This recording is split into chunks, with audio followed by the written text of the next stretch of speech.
Halo guys, apa kabar kalian? Semoga kalian selalu sehat dan selalu dalam lindungan Tuhan. Alur cerita yang akan Mimin review kali ini berjudul Iddarama Yilato. Dibintangi Alu Arjun sebagai Sanju Reddy, Amala Paul sebagai Komali, dan Catherine Tresa sebagai Akansa. Film ini menceritakan di mana ayah Akansa, yang merupakan seorang menteri pusat, sedang menghadapi tuduhan penipuan uang gelap dengan jumlah 100.000 crore.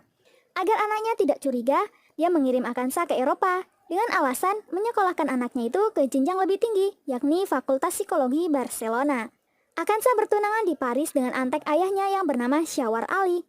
Di Eropa, Akansa menyewa kamar dan menemukan diari di kamarnya. Diari itu ternyata milik penyewa kamar sebelumnya, yang juga seorang wanita dan bernama Komali. Karena penasaran, Akansa mulai membaca buku itu. Buku itu ternyata mengungkap drama romantis antara Sanju Reddy, seorang gitaris muda berkultur barat, dan Komali, seorang mahasiswi biola yang sangat lugu. Tapi disinilah mulai muncul sebuah teka-teki tentang kisah tersebut. Sebenarnya apa yang terjadi? Bagaimana bisa diari itu ada di kamarnya? Dan ketika Akansa ingin mengetahui isi diari itu sepenuhnya, masih separuh jalan, ternyata lembarannya kosong. Akhirnya ia penasaran dan menanyakan langsung kepada pemuda yang bernama Sanju tersebut. Siapakah sebenarnya Sanju? Apakah diari itu palsu atau kisah nyata? Apakah ada hubungannya dengan ayahnya yang dituduh menggelapkan uang 100.000 crore? So, pasti Anda ingin tahu ceritanya kan? Nah, inilah kelanjutan ceritanya. Dalam buku diari itu menceritakan tentang awal mula kisah cinta Sanju dan Komali. Komali yang berasal dari keluarga Brahma Telugu Ortodoks tertarik dengan musik klasik dan akhirnya belajar biola di Sekolah Musik Barcelona dan dibimbing Profesor Shafii. Di hari pertama Komali masuk kelas, dia diterpa kesialan. Biolanya dihancurkan Sanju yang saat itu menolong perempuan yang kecopetan. Tapi Sanju tidak merasa bersalah dan langsung pergi. Komali dengan sedih datang ke kelas biolanya dan melaporkan kejadian pecahnya biola bebuyutan ayahnya itu kepada Profesor Shafii. Lalu Profesor Shafii mendatangi Sanju untuk memintanya mengembalikan biola Komali dan menyuruhnya meminta maaf. Sayangnya, kultur musik Sanju dengan Profesor sangat berbeda, sehingga Sanju menganggap bahwa kultur musik tradisional India mereka rendahan dan tidak mau menanggapi mereka. Sanju malah menantang battle musik dengan Profesor. Jika Profesor menang, maka Sanju akan menuruti apa yang dikatakan Profesor Shafii itu. Battle dance pun dimulai. Di awal, grup band Sanju bisa mengimbangi mereka, tapi di akhir, band Sanju kewalahan dan menyerah. Mereka akhirnya mengakui kultur musik India memang tak tertandingi. Sanju akhirnya menggantikan biola Komali yang hancur itu dengan yang baru. Selain itu, Sanju juga merayu Komali dan meminta nomor teleponnya. Semenjak kejadian itu, Komali malah tidak fokus belajar biola, hingga dia ditegur Profesor. Komali berkata kalau dia ingin sekali belajar gitar seperti Sanju. Tapi Profesor Shafii marah, karena Komali adalah satu-satunya harapan Profesor untuk meneruskan perjuangan menyaingi musik barat. Lalu mengancam Komali, jika dia melihat Komali mendatangi Sanju untuk belajar gitar, Profesor Shafii akan mengeluarkannya dari kelas. Lanjut cerita, Komali dan Sanju semakin dekat dan sering berjalan berdua. Dan semenjak itu telah terjadi konflik. Komali tanpa sengaja merekam pembunuhan terhadap duta besar Spanyol yang dilakukan Syawar Ali dalam proses pencucian uang milik ayah Akansa. Hingga Komali menjadi incaran mereka untuk dibunuh. Scene lalu berpindah di malam harinya. Komali sedang memikirkan Sanju. Dia menelpon Sanju dan terkejut. Ternyata Sanju sudah ada di depan pintu kamarnya. Pikiran Komali kemana-mana. Dia takut kalau Sanju melakukan sesuatu terhadapnya. Tapi walaupun takut, Komali akhirnya mau juga. Payah. Keesokan harinya, Komali dengan penampilan barunya sedang melakukan hobinya yakni merekam keindahan kota. Tapi adik Syawar yang bernama Raju hendak menculiknya. Untung saja Sanju tidak telat dan segera menggagalkan penculikan itu.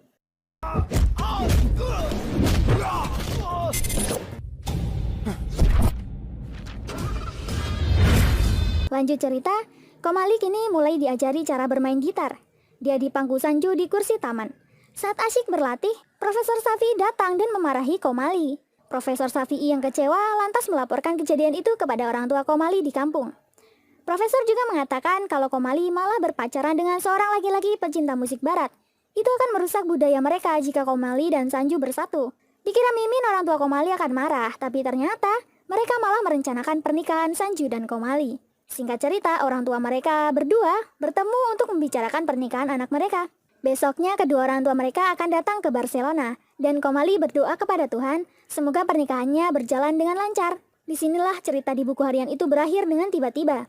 Akansa pun stres karena penasaran bagaimana kelanjutan cerita cinta Sanju dan Komali. Akansa lantas mendatangi Sanju untuk menanyakan keberlanjutan kisah cinta Komali dan Sanju. Sanju terkejut dan bertanya, tahu dari mana Akansa tentang Komali? Akhirnya Akansa mengaku kalau dia telah membaca buku harian milik Komali. Dia sangat penasaran bagaimana dengan hubungan mereka dan di mana Komali sekarang. Karena Akansa tidak berhenti bertanya, Sanju akhirnya menceritakan semuanya. Kala itu, Komali mendapat telepon dan kabar palsu kalau Sanju sedang sekarat di rumah sakit. Seketika Komali langsung lari untuk melihat Sanju, tapi di jalan dia langsung dibawa Racu dan diculik. Komali diinterogasi tentang rekaman pembunuhan yang ia buat kala itu. Komali tidak mengerti apa maksud Racu. Komali lantas men-Sherlock Sanju, dan Sanju segera datang. Sayangnya, Racu menusuk perut Komali berkali-kali. Tapi tusukan kesekian kalinya itu membuat Komali tergeletak hingga tidak sadarkan diri. Sanju semakin marah dan menghajar mereka semua. Sanju juga menusuk leher Racu hingga pingsan. Lalu Akansa bertanya, "Di mana Komali sekarang?" Dengan sedih hati, Sanju menjawab bahwa Komalinya sudah meninggal. Mendengar jawaban itu, Akansa menjadi sangat sedih. Semenjak itu, Akansa berpikir untuk mengobati kesedihan Sanju yang telah kehilangan Komali. Akansa juga mulai mencintai Sanju. Lanjut cerita, Akansa digoda 3 orang laki-laki. Untung Sanju datang untuk menyelamatkan Akansa. Akansa malah mengutarakan perasaannya kepada Sanju. Ia berkata, "I love you." Sanju terheran-heran dong. Lalu Akansa berkata lagi, kalau gadis manapun pasti akan beruntung jika mendapatkan laki-laki seperti Sanju. Akansa terus berusaha menarik perhatian Sanju agar Sanju bisa melupakan Komali. Dia melakukan semua yang dilakukan Komali, seperti meminta Sanju melatihnya bermain gitar, juga menggoda Sanju di ranjang tidurnya. Tapi semua yang dilakukan Akansa sia-sia, Sanju tidak bisa melupakan Komali. Cerita pun berlanjut. Sanju mendatangi rumah sakit untuk menculik Racu, tapi aksinya gagal. Lalu Syawar yang marah memerintahkan anak buahnya untuk membawa Sanju ke hadapannya. Sanju pun dengan senang hati akan datang. Saat dia hendak menunggu kereta, Akansa melihatnya dan membuka topeng penyamaran Sanju. Sanju lantas meminta Akansa pergi dan jangan mengikutinya karena itu sangat bahaya. Sanju masuk kereta dan langsung menyerang anak buah Syawar untuk mengambil kontak telepon Syawar. Tapi ternyata Akansa juga membuntuti Sanju. Dan agar Sanju tidak kemana-mana, Akansa memborgolnya. Akansa marah karena Sanju tidak menerima cintanya. Dia berkata kalau kematian Komali adalah takdir. Dan rasa cinta Akansa untuk Sanju juga takdir. Bahkan Akansa rela memutuskan pertunangannya hanya untuk mengejar cinta Sanju. Jika Sanju berenang melawan arus, maka Sanju tidak akan maju seinci pun. Sanju pun tersenyum hingga lagu Gadis Apel pun diputar. Lanjut cerita, Akansa sedang menelpon ibunya dan memaksa sang ibu untuk membatalkan pertunangannya dengan Syawar. Tapi saat mobil berhenti, Akansa melihat Komali sedang menyeberang jalan. Lalu Akansa keluar dan berlari ke Sanju untuk memberitahunya bahwa Komali masih hidup. Tiba-tiba Sanju dikepung oleh anak buah Syawar, Ali. Sanju lantas membekap Akansa dan mengancam mereka semua. Jika mereka mendekat, maka tunangan bos mereka akan celaka. Tapi mereka malah mendekat, sehingga mau tidak mau Sanju menghabisi mereka semua. Akansa kebingungan, tapi Sanju menjelaskan kalau mereka semua adalah orang suruhan Syawar, si tunangan Akansa sendiri. Sanju dengan marah berkata kepada Akansa kalau dia sudah lama menunggu kedatangan Syawar untuk balas dendam. Sanjulah yang menjebak Akansa. Sanju juga yang telah menaruh buku harian Komali di kamarnya. Dan Sanju berhasil membuat Akansa penasaran dan jatuh cinta dengannya. Sanju lantas menelpon Syawar untuk memberitahu kalau anak buahnya tak satu pun yang selamat. Dia juga memberitahu kalau tunangannya telah mencintai Sanju, sehingga Sanju akan menikahinya dan mendapatkan uang 100.000 krot yang dijanjikan ayah Akansa untuk Syawar. Akansa bertanya, mengapa Sanju tega menjebaknya? Sanju berkata kalau dia telah berbohong tentang kematian Komali. Komali sebenarnya masih hidup, tapi dia koma di rumah sakit. Orang tua mereka berniat datang untuk berbahagia, untuk melihat putra-putrinya menikah malah menjadi duka untuk mereka. Setelah melihat video dalam handycam Komali, ayah Sanju marah. Ayah Sanju ingat bahwa dirinya mengenal menteri pusat.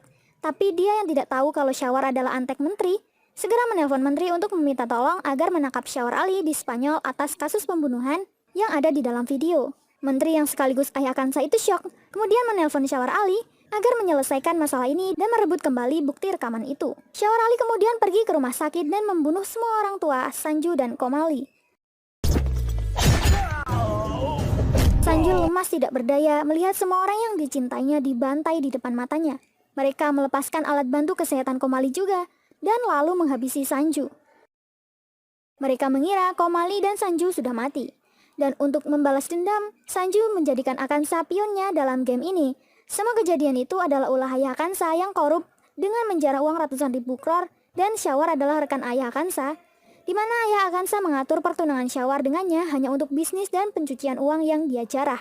Lalu Akansa menanyakan di mana Komali sekarang. Ternyata Komali dari tadi ada di belakang Akansa dan menyaksikan semuanya. Setelah itu, mereka bertiga membuat rencana untuk menjebak Syawar. Sanju dan Akansa menculik Raju dan memaksanya memberitahu di mana uang 100.000 crore itu. Sanju lantas menelpon Syawar untuk memintanya datang dan mengancamnya. Jika Syawar tidak datang, adik dan tunangannya akan dibunuh. Komali pun ditugaskan mendatangi Syawar sebagai petunjuk jalan. Syawar mengancam akan membunuh Komali, tapi dia ketakutan setelah tahu ada bom di jaket Komali. Singkat cerita, Syawar pun sampai. Hingga pertarungan satu lawan banyak pun tak terelakkan.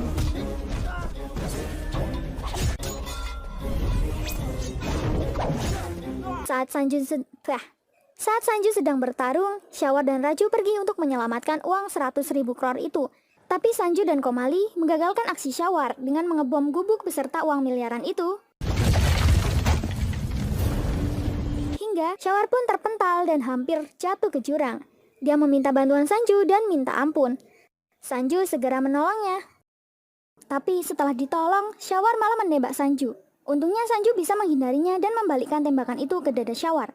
Setelah itu, Sanju meletakkan bom ke dalam baju Syawar, lalu melemparnya ke jurang. Hingga akhirnya Syawar pun meninggoy dengan afdol. Sanju dan Komali akhirnya bisa lega dan berencana melanjutkan pernikahan mereka dan hidup bahagia. Sementara Akansa, ayahnya di penjara, dia juga terlanjur mencintai Sanju. Tapi tidak bisa berbuat apa-apa, karena hidup Sanju sudah ditakdirkan untuk Komali. Dan film ini pun selesai. Gak tahu kenapa ya, Mimin tuh sedih banget dengan kisah cinta Akansa yang membagongkan itu. Semoga dia mendapat jodoh yang lebih hebat dari Sanju ya. Terima kasih buat kalian yang sudah support channel ini. Jangan lupa tinggalkan like dan saran kalian di kolom komentar. Sampai jumpa di alur cerita berikutnya. Terima kasih.